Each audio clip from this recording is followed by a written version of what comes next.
All right, guys, so we're going to go ahead and get started. First, I want to welcome you all. This is a presentation that we've been able to do for the past 2 years. I'm Monica Smith. I'm the Women's Healthcare Nurse Practitioner working at the Rural Health Clinic. Shannon and I put this together every year to be an educational resource for the community. Not only is screening very important for me professionally, but also my maternal grandmother died with breast cancer. She probably never knew how to do a breast self-exam, and she probably never had a mammogram. So of course she was taken to me very early in her 70s, and so it's very important to me that we educate our young population as well as our older population in knowing what the risk factors are, when to get your screenings done, and overall what signs and symptoms we're looking for knowing when we should or should not seek treatment and care. So everything is very informal. If you have questions, please stop and ask. Usually I speak very extemporaneously. There's a loose outline in my head, but there's a whole bunch of stuff that I always like to inform you guys of. So probably get off track and bounce around a couple of different times. So if there's something that you guys want to interrupt and know, please feel free to ask. So of course, first off, we always start off talking about what is cancer. So basically, people always want to know, what are my risk factors for cancer? So of course, every single cell that we have in our body has the potential to become a cancerous cell. All of our cells have a natural kill point of where they're supposed to know to shut down and stop producing cellular function. So whenever a cancer occurs, those cells have something that happens that sets off that they don't know when to stop. They begin to multiply uncontrolled. They begin to produce cells in other areas of the body that are cells that aren't doing their proper function, and they don't know when to stop performing and die off. So in particular, whenever we talk about breast cancers for women, the age group of 15 to 54 is the age group where most cancers are diagnosed for women. About 1 in 8 women will be affected with a breast cancer in their lifetime. So we've made great strides in helping ladies identify things early, because we used to have a 1 in 3 chance in lifetime that ladies would develop breast cancer and die from breast cancer. So we've made some great strides in the past years with education and screening implementation. Of course, whenever we talk about breast cancers too, it tends to run in families. Now, will all breast cancers be hereditary? Definitely not, because as we talked about those cells, whenever we identified about 20 years ago, there are what we call BRCA1 and BRCA2 genes. Everybody inherits those genes. As long as you inherit 2 copies of that gene, one comes from your mom's side, one comes from your dad's side. As long as you inherit 2 copies of that gene that are normal genes, then usually you're not going to develop a cancer. But what happens is some of the people in the population develop mutations in that particular gene set. So you get an altered gene that you get, and then something happens in the environment that sets off the potential for that gene, that cell not to know what to do anymore. It doesn't know when to die off. It doesn't know when to stop producing other cells. So BRCA1 and BRCA2, everybody's got them, but some people develop mutations in them. So of course, what are genes? They're little pieces of information that tell our bodies what to do, and they form all of the different little cells and cellular functions of our body. So of course, whenever we talk about that BRCA1 and BRCA2, inheritance for what we call an Ashkenazi Jewish descent, those are actual people that are descendants of the original Jews that were in Israel. So 1 in 40 Ashkenazi Jewish descent are carriers of BRCA1 and BRCA2, not just the gene, but mutations in that gene. So that means that those tribes that originally came from Israel and settled outside Eastern Europe, 92% of the world's population is comprised of those Jewish descent people. So definitely if you have Jewish descent, or if you know that your family was Eastern European, then you might have cause for concern thinking that there could be potential that you have one of these genetic mutations. So then what happens if you have a BRCA1 or BRCA2 mutation? 60 to 80% lifetime risk for breast cancer, which means that 20 to 54% lifetime risk of ovarian cancer as well, because breast, ovarian, colon, and prostate cancers all have a familial link.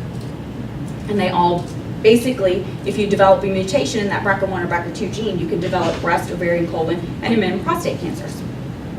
So of course, people always, looking at family history, will always have patients come in and say, well, my mom had breast cancer, what is my risk for developing breast cancer? And of course, whenever we talk about family history, that history in the family is very important. If you have a relative that had breast cancer on both sides, that increases your risk. It's okay, come on in.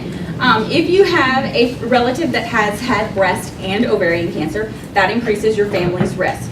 If there's a male in the family that's had breast cancer, that increases risk.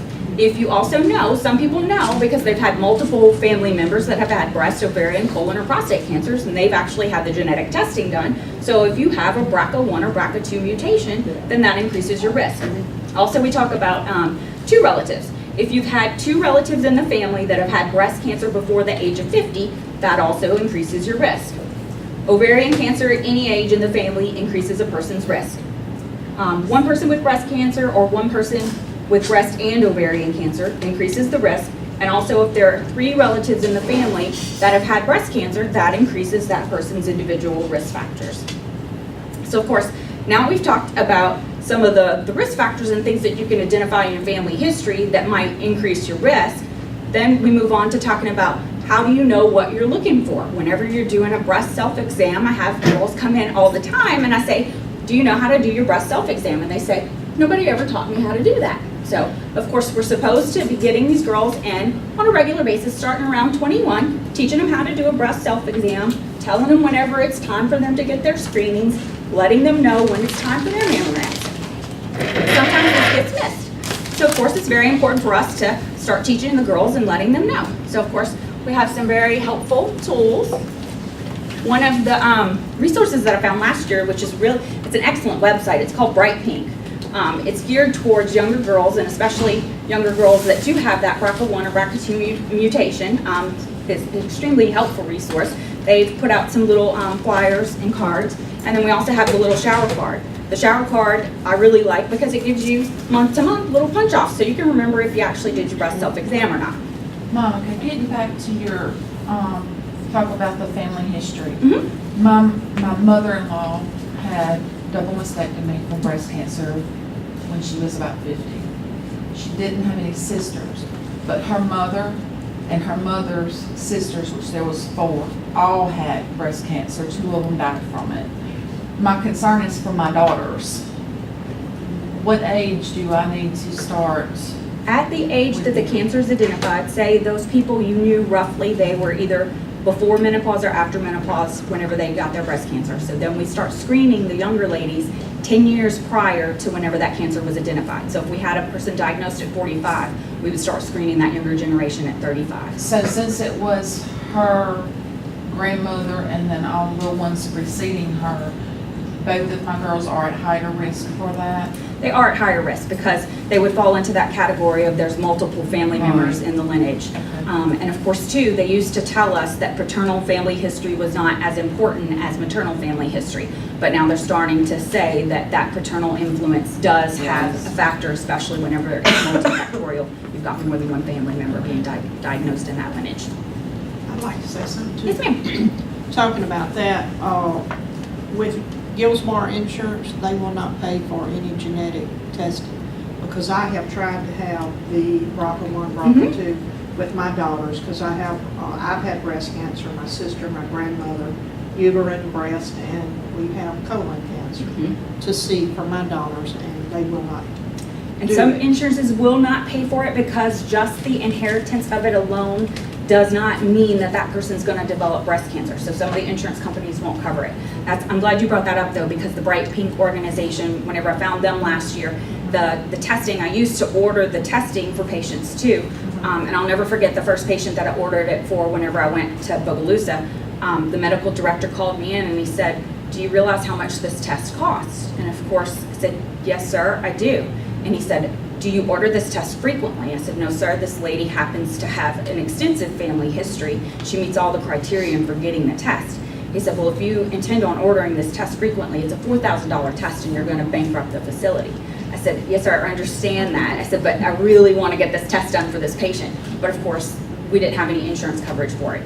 Bright Pink organization, for a $4,000 test, they have, if you meet the screening criteria, they will assist in paying for the test, and I think out of pocket for the patient is $300. So significantly Where is reduced. that information? Bright pink, it's on We've got some brochures. Good, okay. this great. brightpink.org, and there's a whole section for young girls that have that multifactorial lineage in their family of tons of information for them. What age should you get them genetic testing? At any age you could do that? to There's see if really it's- no recommendation on it, so if the insurance were to cover it, I would say at any age is totally acceptable. And if you wanted to pay personally out of pocket for it, if not covered by insurance, there's really no guideline or specification on when they say get the testing done.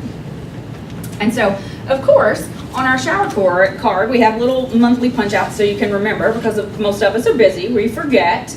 And of course, people always want to know when's the best time to do it. If you're having a menstrual cycle, the week that you have your menstrual cycle or the week immediately after, because the breasts are affected by the hormones that are being produced within the body. So we don't ever want you to check at a different time during the month, feel something different, and get prematurely alarmed.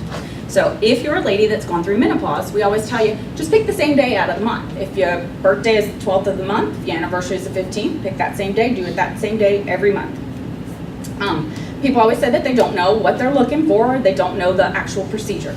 Mainly, I just want you checking. I want you to know the contours, the curves, the feel of your own breast. I want you to be familiar. So every month, and whenever you first start out, I encourage girls, take a piece of paper, make you a face of a clock, and write down what you feel, because you do have lumps that are in there. You're gonna feel some stuff. I don't want you to get scared whenever you feel it the first time. If it stays there from month to month, if you can find a matchup or a mate for it on the other side, usually it's something that's normal, it's structural in the breast. If it's completely different than what you find on the other side, if it stays there for 3 months, then you want to come in and get it checked. If it goes away, if it's intermittent, usually it's not going to be anything persistent or anything bothersome. So mainly, what we encourage the girls will go, I don't know how to do it. Doesn't matter. I don't care how you check it, just cover the entire tissue of the breast. You've got tissue that's all the way from your mid-axillary all the way to your mid-chest wall. I want you to take the pads of your 3 fingers. I want you pressing light, medium, and deep, and I want you covering that whole area. I don't care whether you go up and down. I don't care if you go around in circles. Just cover that entire tissue of the breast.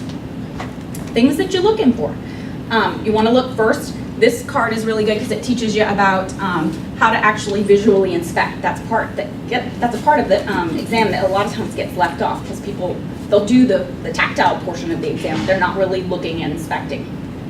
So this one gives you direct instructions about how to actually put your arms above your head and put direct pressure on the palms of your hand, because you're looking at whenever you apply that pressure, are you getting any changes in the breast skin? If you get any pulling, any puckering, any dimpling that's going on during that time, then that would alert you that that's something abnormal.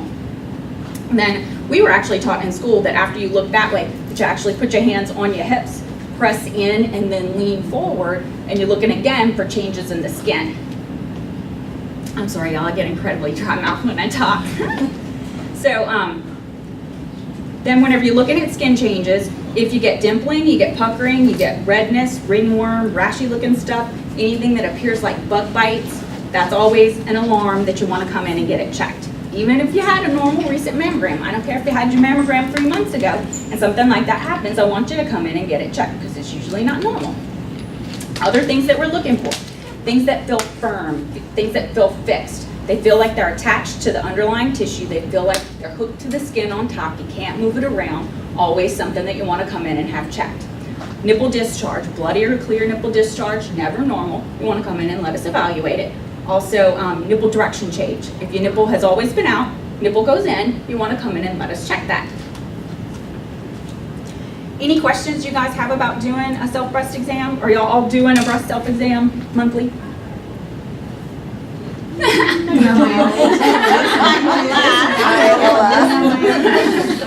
I mean, and like I said, I don't want you to be alarmed, because sometimes you're going to find things, but I want you to be familiar. Make you a little clock face, write it down, and then you go next month. Oh, well, that guy, he felt like a green pea last month. He moved around. He's not an issue. I got a mate for him on the other side. He's got a friend. He's good. But if you get new guys that move into the neighborhood, then you need to do a background check. So, of course, other things that we're looking for as risk factors for breast cancer, things that we can't change. Some things we can change because they're based on diet, they're based on other issues, but some things we can't change. We can't change the fact that we're women. Because we're women, we have an increased risk for breast cancer, so we can't change that fact. And a lot of other things too, huh? Yeah, there's nothing we can do with the way that God made us. Yep. We're just stuck with that one. Age. We can't change the fact that we're gonna age. Women 55 years and older are at increased risk for breast cancer, so we can't change that either. Those genetic risk factors, 5 to 10% of those breast cancers are linked to that, and we can't change that. Family history. We can't change our family history. We don't always tell my kids, because they fight between my two girls, the sisters, and I always tell her, I can't change, you don't get to pick your relatives. God didn't let us pick your sister, so, you can't sell her to the circus. There's nothing we can do about it. So, of course, personal history of breast cancer. If you're a person that has had cancer at all, we're always on the hunt for a new cancer in you. I know that sounds morbid, but if you've had a previous cancer, we're always looking for more cancer. Breast cancer survival rates, we have a really good 5-year survival rate. 10 years, we're doing better. Those that live 15 years and beyond, it's really not good statistically. So we always want you guys aware that we're always on the hunt for cancer in you guys. So if anything suspicious is going on, we want you there immediately so we can check it. Race, we can't change.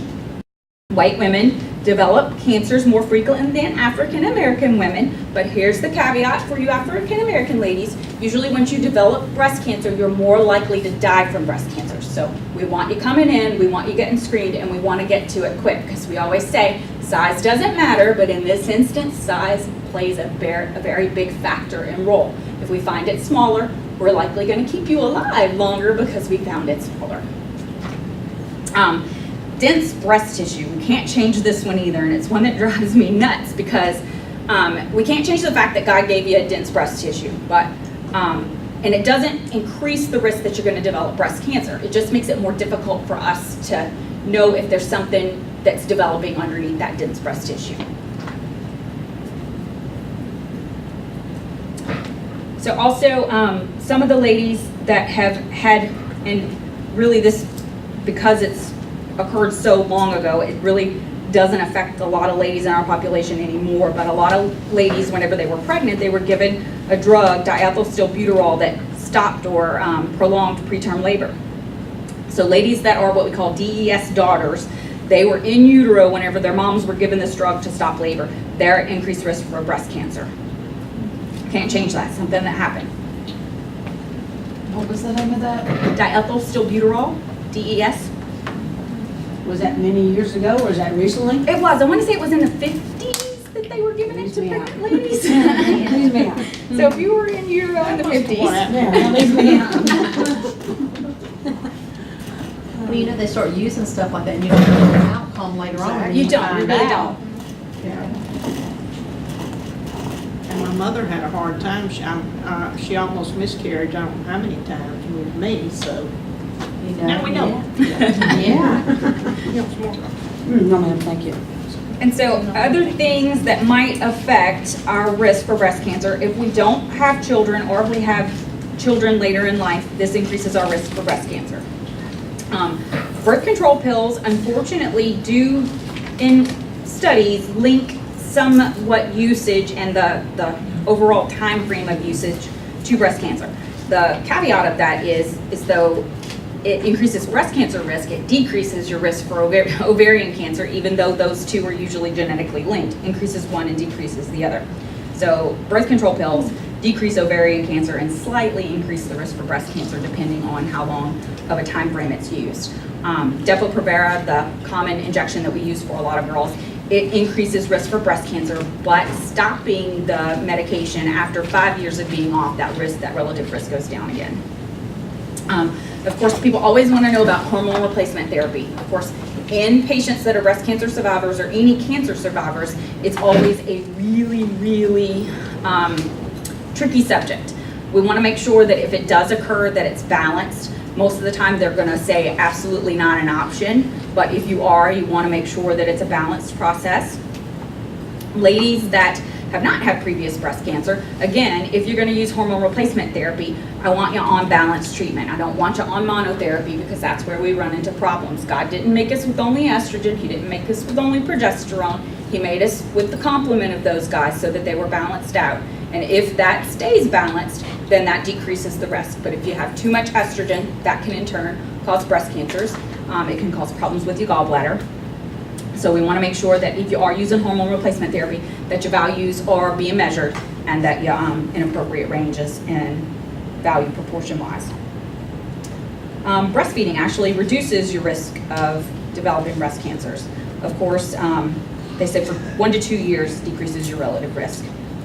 Alcohol consumption.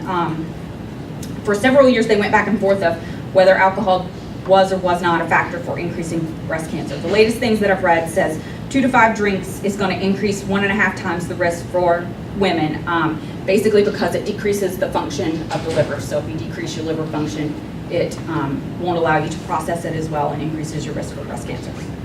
Being overweight or obese. This is a lifestyle change and risk that we can affect.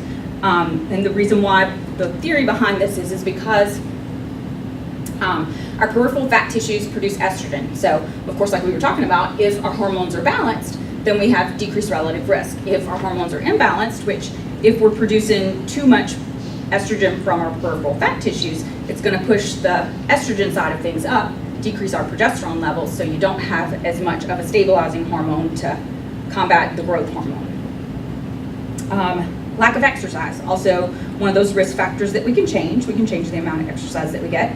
1 hour for 15 minutes, no, 1 hour and 15 minutes for 2.5 hours, or 2.5 hours of brisk walking. I ain't making that. Girl, I done diagnosed myself with breast cancer. I'm like, oh, Lord. Basically, it's saying about 10 hours a week of brisk exercise is going to reduce your risk. And of course, there's always things too that they go back and forth that they fight over on saying whether diet, vitamins, minerals, whether those things affect or don't affect. Antiperspirants, bras, they're always in the thick of things because they really don't know. Some of the studies say yes, some of the studies say no. So really no definitive answers on whether those things increase your risk or not. Breast implants, they don't feel like they increase your risk. They do increase scar tissue in the breast. So again, like the fibrocystic breast tissue doesn't increase your risk for cancer, but makes it more difficult for us to detect a breast cancer that might be there. And of course, they talk about pollution, tobacco smoke, always going to be increasing your risk for cancers as across the board, not just breast cancers. This was one that I always found interesting, and Miss Claire McGuire, we were discussing this yesterday about, she is a breast cancer survivor, and we were talking about tamoxifen therapy. So this is talking about night work, and of course, you know, those of us that work in healthcare, a lot of us are working the night shift. So, of course, they say if you're working night shift, then it increases your risk for breast cancer or cancer across the board. And with the study that Ms. Claire had the other day, because it affects the melatonin and the circadian rhythm, then that's going to be why the night shift working is going to affect our breast cancer rates. So, of course, screening for ladies, like we talked about. If you have a familial inheritance of breast cancer, then we want to be screening you 10 years prior to knowing that that breast cancer occurred. Average screening for ladies is 40 right now. So if you have no risk factors, we want to screen you at 40. And then based off of those initial screening results, then we'll determine how often or how frequently you will need to get your next mammogram. Of course, people always want to know, well, can I just go straight to diagnostic mammogram? Can I just get an ultrasound? Can I just get an MRI? Aren't these things more effective? Of course, there's always a process. If you come in and you are just a normal person that we need to screen, you're going to get a screening mammogram. If you come in and you've never had a mammogram before and you have something that's wrong with the breast, you're going to most likely get a diagnostic mammogram and you're going to get an ultrasound. If we determine, based on your age, that you have really dense breast tissue and you meet all the criterion, then you might get a breast MRI. It just depends on the actual family history, your actual clinical presentation. So you can't just come in and say, well, I don't really like mammograms, I want to have a breast MRI. And you can't just go straight to ultrasound unless you're too young and your breasts are too dense. Generally, age 30 is where we start seeing that mammogram is not as effective and we can go straight to ultrasound. Yeah.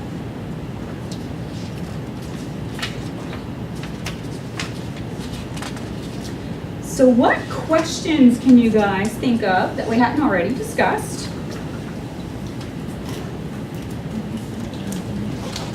Of course, of y'all here for the discussion on the soy? The reason I'm bringing that up again, I don't know if y'all were here last year on the soy, because that's something we all intake every day.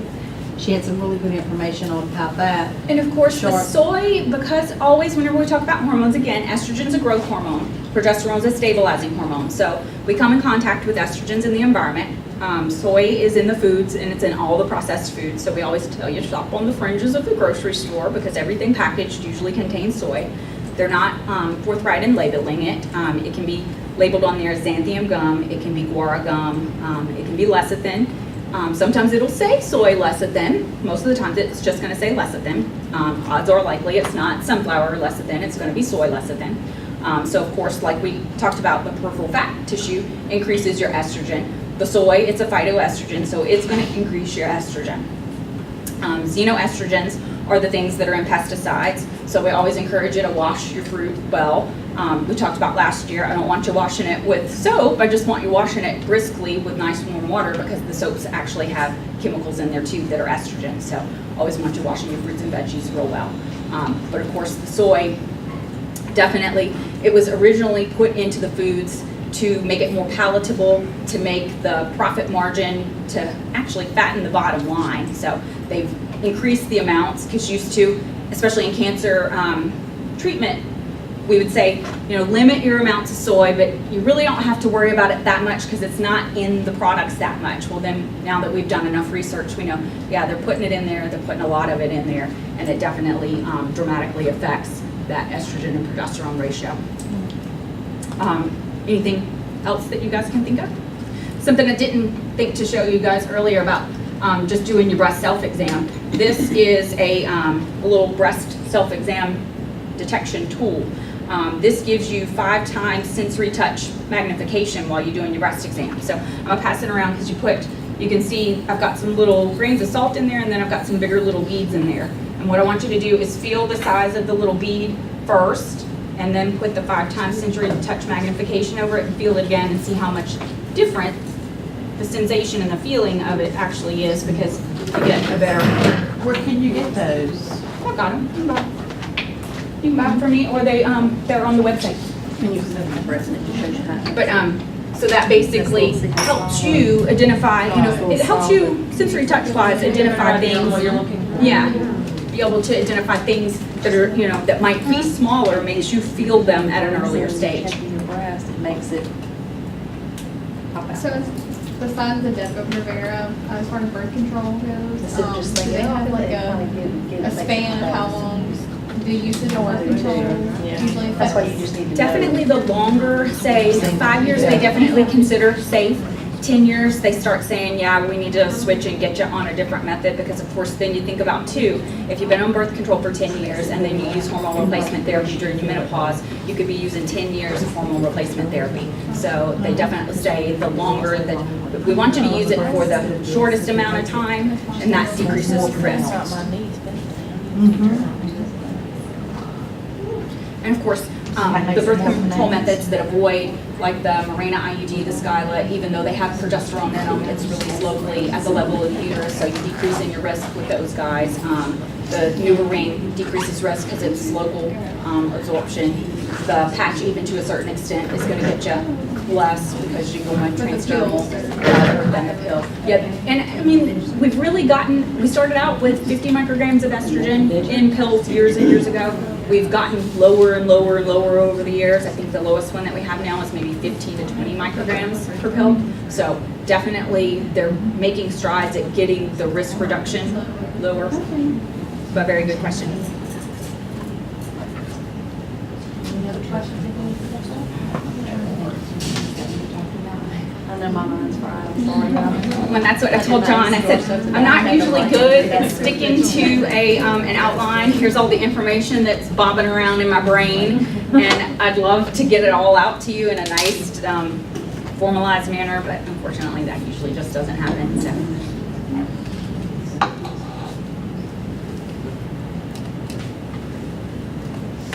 All right, guys, if y'all have no other questions, we'll move on to door prizes. Did everybody sign up?